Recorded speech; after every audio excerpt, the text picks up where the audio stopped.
Light the beam, because it's time for Nerdy for 30, the Summer of X-Men, the podcast where we talk about X-Men movies for 30-ish minutes. My name, of course, is Kevin Bauer, a.k.a. the Critic's Choice. With me, as always, the People's Champ, Tim Keck.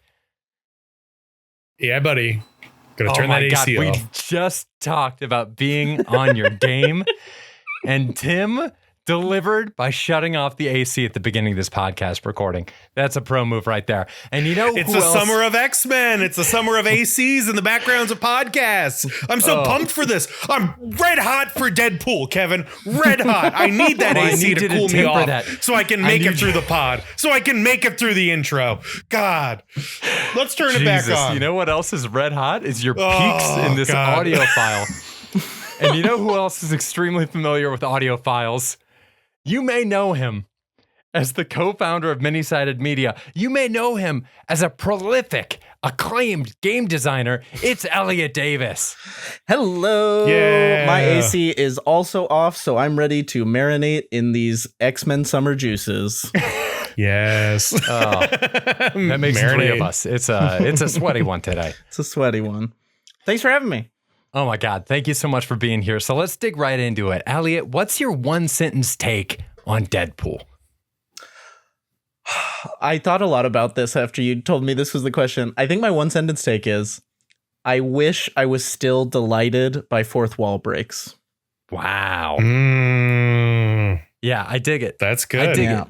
Tim, what do you got? You got something similar? Kind of. I mean, this movie came out in 2016, and rewatching it reminded me how this was a much needed, self-aware, R-rated, irreverent superhero movie at a time when we needed it. I mean, we were waiting for the second Guardians of the Galaxy movie when this came out. You know, like we were so deep in the superhero thing. Everyone had inside jokes about it. It was all consuming in the culture. And to get something like this, I thought it was really fun to have someone kind of convey the thoughts that we've had about these superhero movies and comment on it. And I remember just having a blast watching it. And I think it holds up. I had a good time. It's a long sentence. You know, yeah, that is hell of a run-on sentence. The sentence is like just kind of keeps going. What about you, Kevin? One sentence only. I think context is the important thing to remember here. I'm kind of in a similar vein. That's a weird sentence, but mine is Blade walked, Deadpool skipped, everything after it ran. I feel like this was a necessary return to R-rated superhero movies, and it was a foot in the door that gave us things like The Boys later on. Totally. But this really does, when you're going through and watching this movie, it really does feel like a proof of concept. It's so weird because I associate the Deadpool franchise with this extreme confidence in exactly what it's doing with the fourth wall breaking and its very specific sense of humor. And this does not feel as confident. So many of the jokes in this movie feel like they're played to an audience where they're not sure if the audience is going to be on board or not. So that's so accurate. I was actually really surprised by how aware I was of the difference in budget between this first movie, having now seen the second movie in hindsight. It's like when you think about, there were so many things I was thinking about Deadpool 2 when I was watching this, and I'm like, they must have made this for like barely any money. Like there's like 6 people in the cast total, like 3 locations. Like it's great. They make it work, but I was really amazed by how small a movie it was relative to my memory, because I remember it being so big to me when it came out. Yeah. I mean, it kind of does. It reminds me of some of those earlier X-Men movies, some of those earlier Marvel movies like Blade in the beginning. Yeah. And I guess the X-Men movies too, because when we did the rewatch for the first X-Men movie, prior to Wolverine showing up, the quote unquote like roster of the X-Men is 4 people in that movie. Right. Man, I love that you brought up Blade, though. That is also Blade 3, one of Ryan Reynolds' best roles. Oh, so God. Good. We got to do the Blade movies eventually. I ride for them so hard. Yeah, it's up there. I love Blade. Blade was awesome. Blade, The charm of Blade, though, is that it takes itself so seriously. I think that Wesley Snipes is so serious about it, and it just makes it that much more absurd and grounded. And so to have like an R-rated violence with someone who's like, yeah, I get it. You know, I'm in a superhero movie. I remember at the time thinking it was super cool and like it was exciting and fun and it felt different. And yeah, you're right. Now, of course, it's The Boys and everything else where it seems like you can't make a superhero movie without commenting on it somehow. And I think part of that is just because of Deadpool. Definitely. What they did about this one that was so amazing, too, that acted, I think, is kind of a parachute for them, is that a lot of the comedy they have is rolled into the physical comedy of Deadpool because he can regenerate. So you get so many slapstick moments in this. To me, my standout part, I'll do my thief right now. It's the scene where Deadpool keeps trying to attack Colossus on the bridge and he's shattering every single bone. Like, you just can't do that. The only character they could do that with prior to this movie is Wolverine, and it's so far from the tone. And it's such a cool way to poke at the source material, but also still live in world. Absolutely. It's like, that's a good one. I love that. I love the idea that you said of like it skipped so all these other things can run. And like, it's the similar to the idea of like a violent superhero being so novel at the time. But now on the other side of watching like The Boys and Invincible, it's like, oh, I'm not getting that same like little like excitement in my stomach of like, oh, you can't do that. You can't do that in a superhero movie. It's like also with like the fourth wall break, I feel like at like in my post Fleabag watching brain, I'm like, there's not a better fourth wall break than Fleabag. Like, I just like, it just ruined other fourth wall breaks for me, unfortunately. Even though Ryan Reynolds, I do think, is a master at it, like in this role. But yeah, it is awesome. I mean, like, God, do we get? I'm trying to think now. Like, I do think that Fleabag would probably have still worked with audiences if Deadpool hadn't existed. I don't know that Phoebe Waller-Bridge. I'm curious if Phoebe Waller-Bridge like read the comics or something. That'd be a funny connection. It'd be amazing. It'd be great. And like, or like, I doubt this happened, but if she had seen Deadpool and was like, oh, great, now I can do this. I think she Fleabag was like a stage show. I think the show might have proceeded. I think that kind of fourth wall break is a lot more accepted in theater. I think that's that's a mechanic that people use in theater all the time. I think at one point it was like a one woman show too. So like, so totally. People turn to the audience and give a monologue all the time. That's every song and every musical is them just like facing the audience and just saying what's happening, you know, in a sing song. Totally. So it's cool. I didn't even think that it was that much fourth wall breaking where it's like him looking directly at us, the viewer. I for whatever reason, rewatching it, I thought that happened way more than I think it actually did. Am I going crazy with that, or did I just kind of miss some? Because I thought it was constant. I think it's a lot of meta. I think it's in general a lot of meta humor, but not so much other than like narration, which like narration I don't give quite the same fourth wall weight as like look at the camera, but like. I think it's the narration in my memory that made it seem like more, because like that whole first act is like narration over top. But the meta humor is pretty throughout. And also, I think this was, again, my memory being warped by Deadpool 2, where I was with you, where I thought like there was more, because I think they do even more meta humor in Deadpool 2 when they get into the like time travel stuff and all that, which I love Deadpool 2 as well. It's great. Yeah. It's kind of nuts though, looking back, because since this one is so much more tempered, I'm seeing moments in this first movie and I'm thinking if they had done this now, or if this had been a scene in Deadpool 2, I think they would have approached it totally differently. I'm stunned that they didn't do a riff on the Bonesaw Spider-Man scene with Deadpool's origin when he's in like the homemade costume. I was like, oh wait, what's that? I'm not familiar. Oh, so you know the first Spider-Man movie with Tobey Maguire?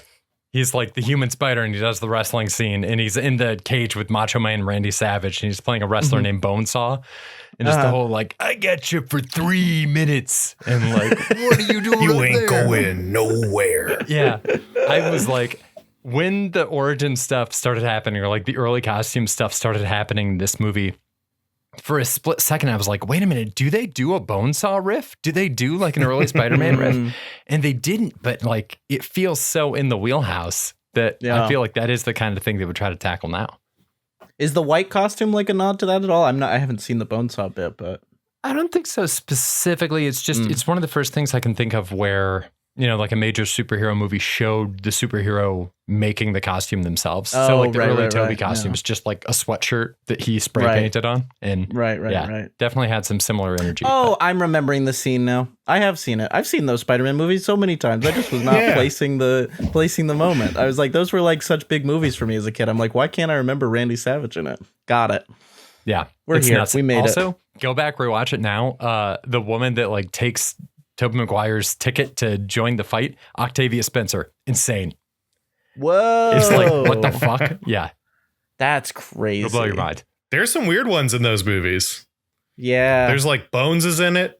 I feel like there's other cameos. Hal Sparks makes an appearance in Spider-Man 2. Oh, it's real fun. I think Sam Raimi Spider-Man hold up. They hold up.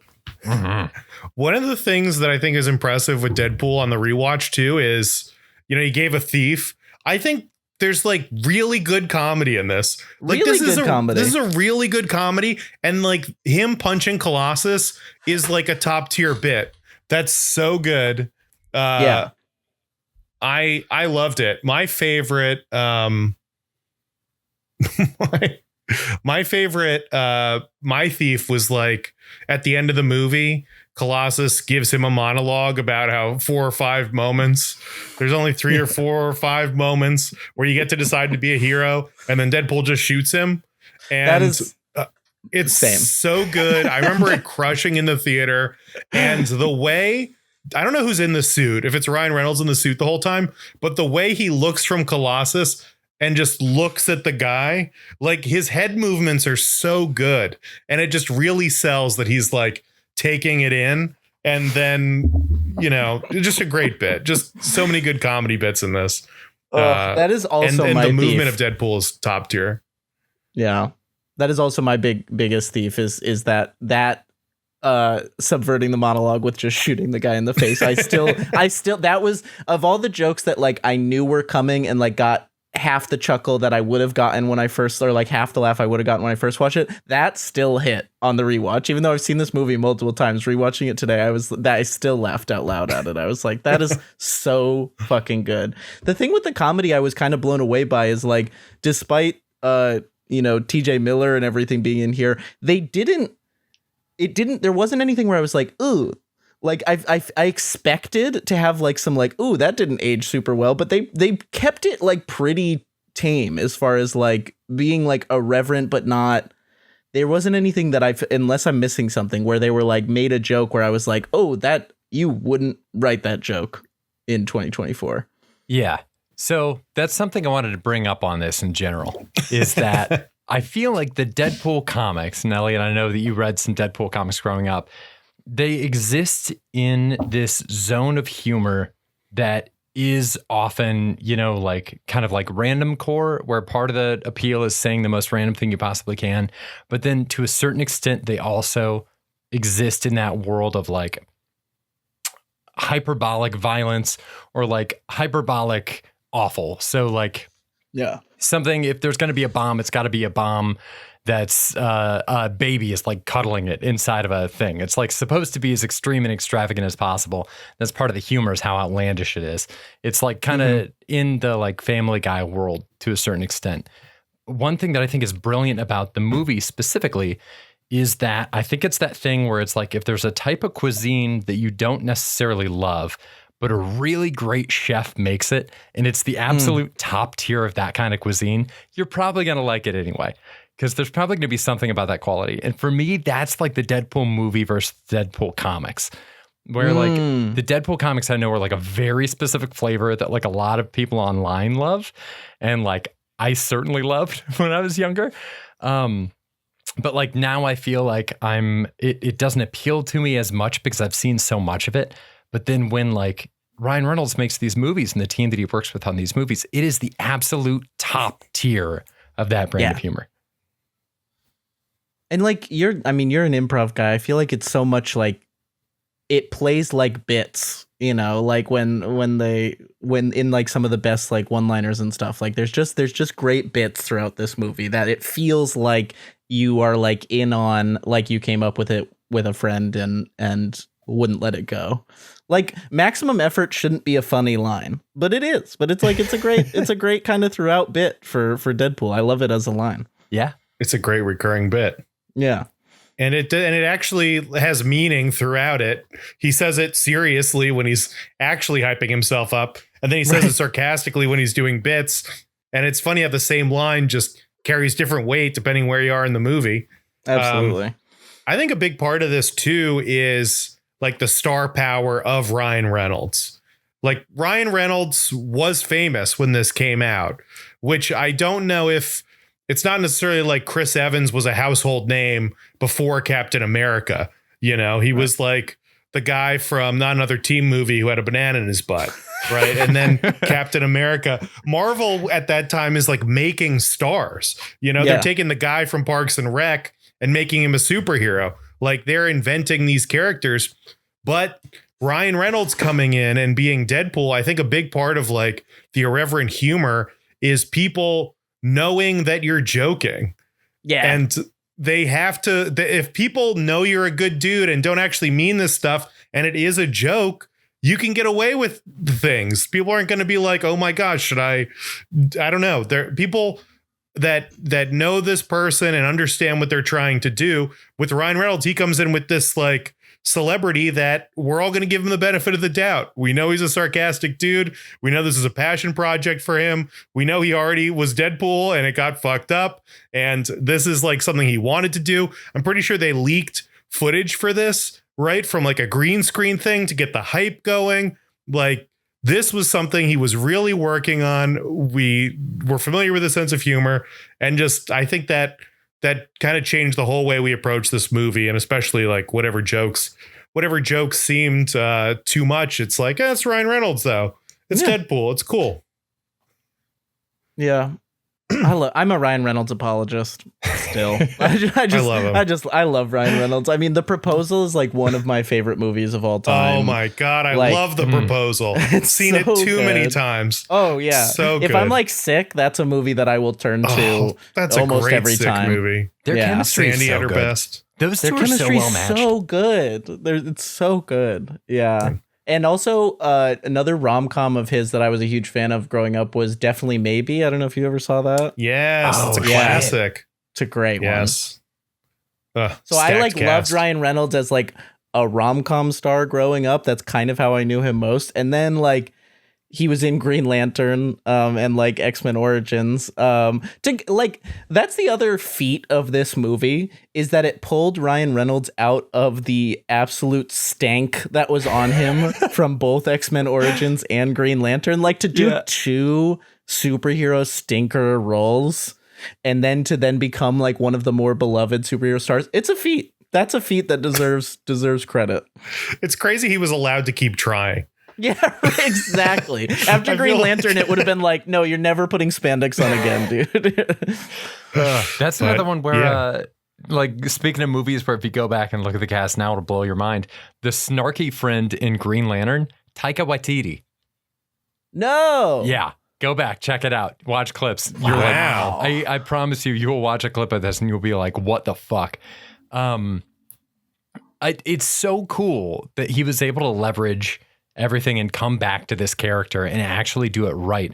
I mean, this is against, if the MCU hadn't taken off, there's no fucking way anybody would have done that. I feel like he was just riding that wave of people being like, we need to do something to catch up to what Marvel's doing.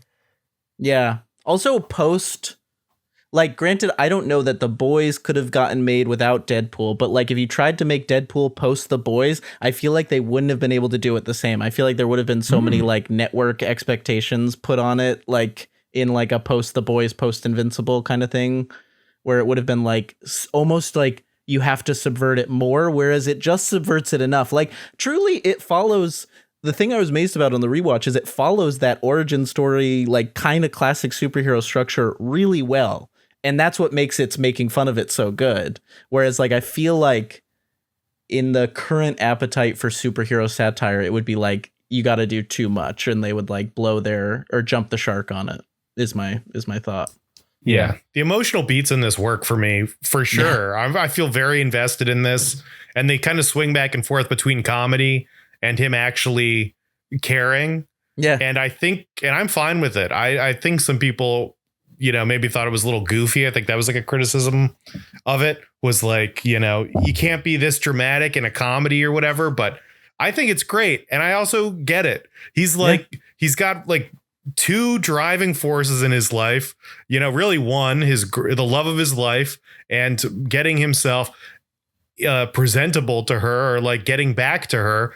And he takes that very seriously, and he doesn't really care about anything else. And I totally get it. I totally get why he's serious in those scenes where it's involving her, and why he's fucking around the rest of the time. It works fine. Yeah. What do you guys think of, this was kind of my beef, but now as I've been thinking about it, I like it more, is what do you guys think about him surviving, getting diagnosed with cancer, gaining superpowers, looking ugly, and then being too embarrassed to talk to her and like too ashamed of his looks? It's fascinating, because I was kind of like, oh, this is not enough. You just beat cancer. You were just tortured. You were lit on fire.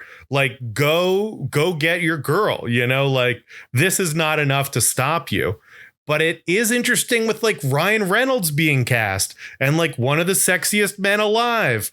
And it does kind of play into the idea that maybe he's the way he is because he's vain, and he probably gets a lot of pride in the way he presents himself and the way he looks. And even when he's like goofing off before Deadpool, he looks great. Ryan Reynolds is a stud in this movie. His outfits are great. He's got the cool coat and the cool glasses when he's helping out the girls. Like, he looks awesome the whole time. And then to contrast that with Deadpool and the fact that it's like, you know, an A-list celebrity, I think it's growing on me as a thing. But I think, I don't know. What do you guys think? Is it enough to stop him from seeing her? I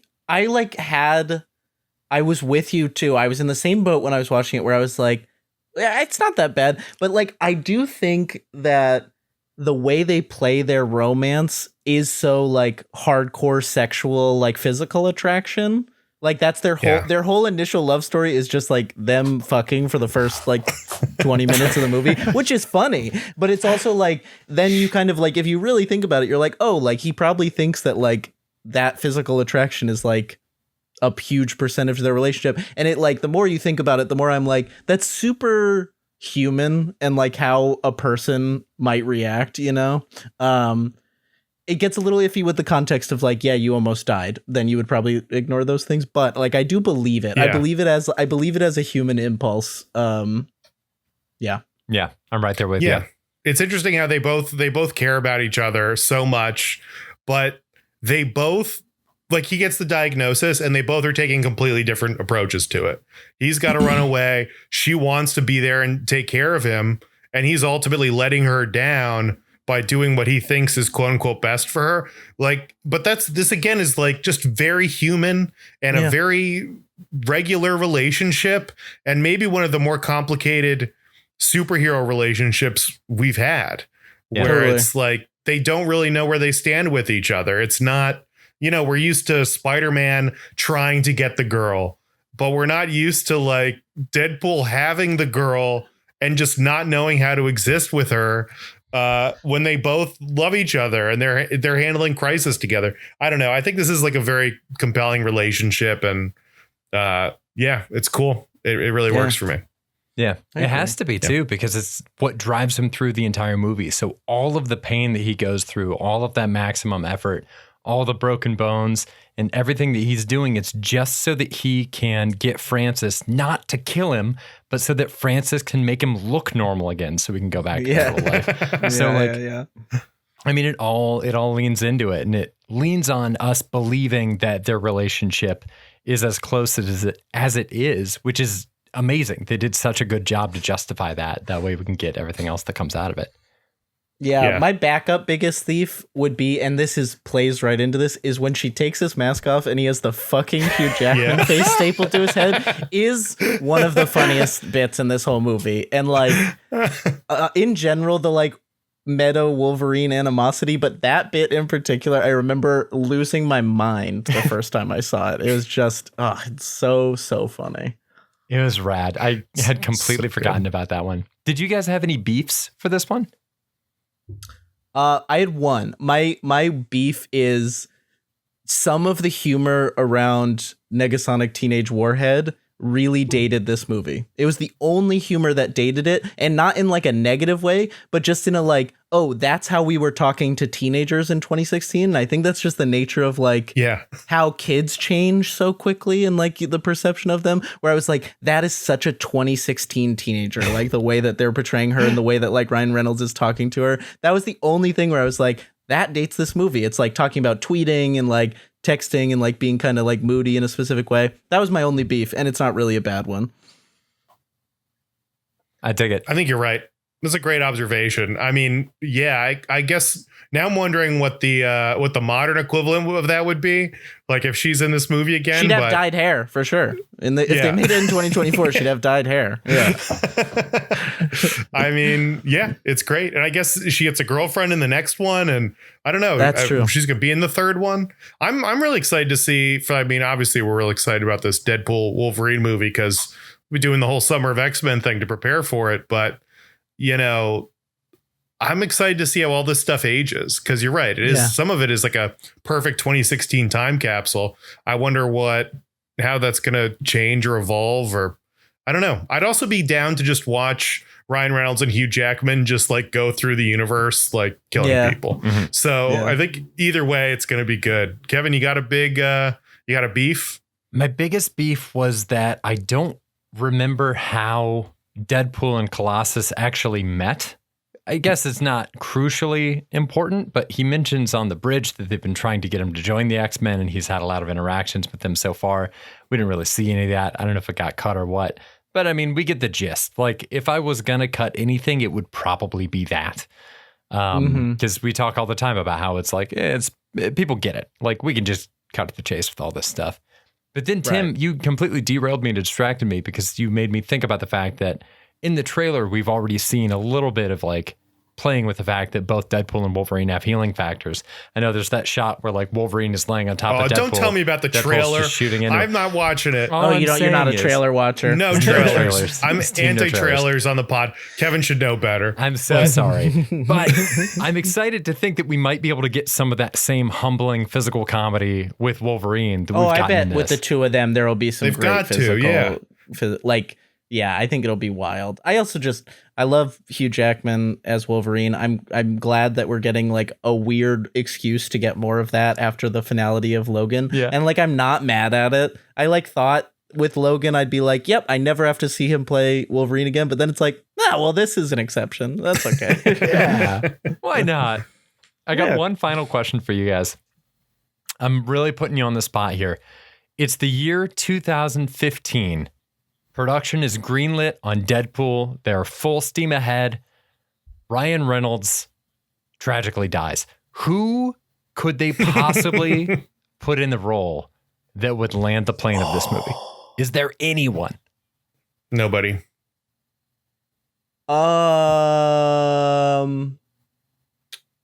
Okay. I have a thought. I don't love it, but it's the first thought that came to mind, and this is a timed podcast, so I'm going to throw it out there. Yeah. If you give Jake Johnson the Chris Pratt transformation, I think Jake Johnson could maybe pull off the humor. It'd be a different Deadpool, but I think he could maybe do it. Oh, I think that could be fun.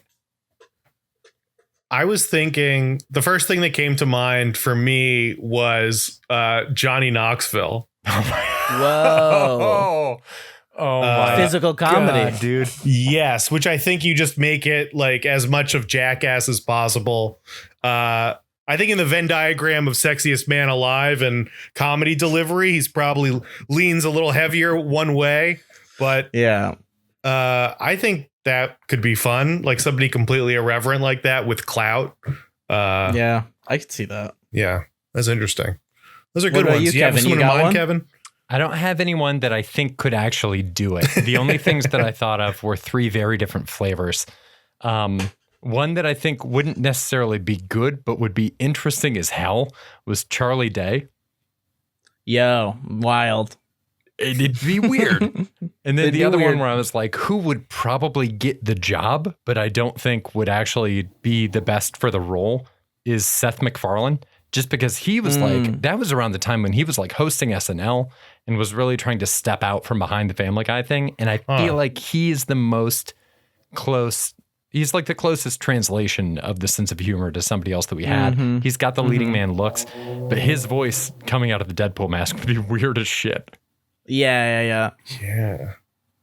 I've got another one. Donald Glover, I think Oh. could have maybe pulled it off. Well, you know, he was working on an Because animated he had series. the animated series. That's why. Yeah. Because I remember reading his script that he like put out on Twitter, like the like joke script about it. And it's like, yeah, I think he could find the voice and like find the humor for sure.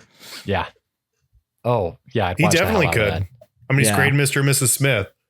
Oh, I still haven't watched that. That's good. It's really good. Yeah, it's cool. Yeah. I like it. I a love lot. that movie, so I should watch it. It's not like the movie at all, but it is good. They're both great. Yeah. Oh my They're God. both on the mantle. Pin 15. Nice. Incredible show.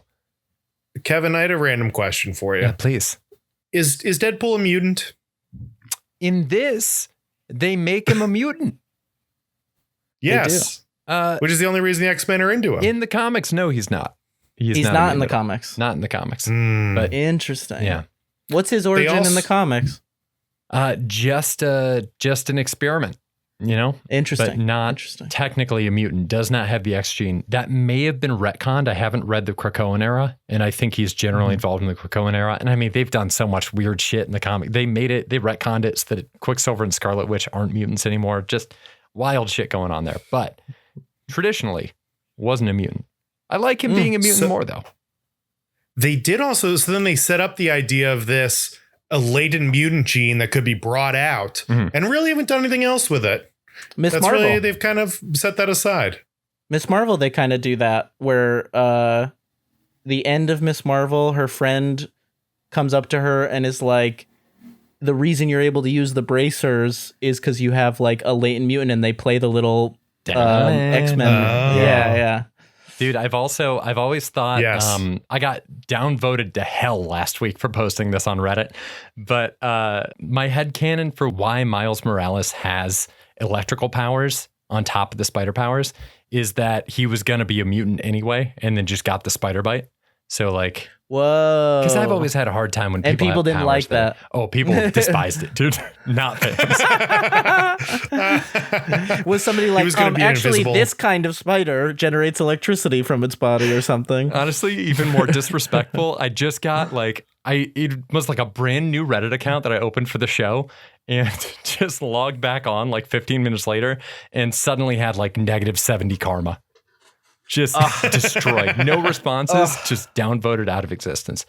I want you to get vindicated by like a comic arc in like 10 years. That's what I really want for you. I want God, I that to hope. get like made canon and you be vindicated. If we all We work just together, need him to. we can We write just that. need him to. We need him to bump into an alternate reality version of himself that's invisible and electric, and it works out completely.